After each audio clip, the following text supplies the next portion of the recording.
No sabía que tenías una agenda tan ocupada. Sí, estoy ocupado.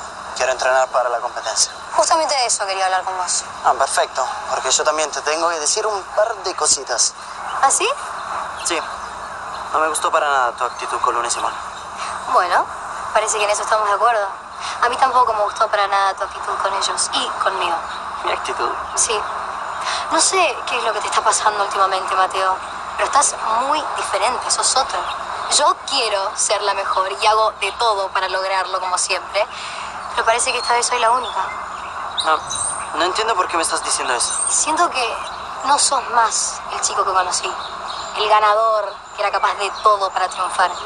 Parece que te olvidaste quiénes son los reyes de la pista. Yo sigo siendo el rey de la pista. El rey de la pista nunca hubiese defendido a Luna y a Simón. ¿Por qué hiciste eso? ¿Por qué te pusiste de su lado? ¿Qué acaso sos un perdedor? ¿Qué dijiste? No, repetilo porque no te escuché bien. Lo que escuchaste.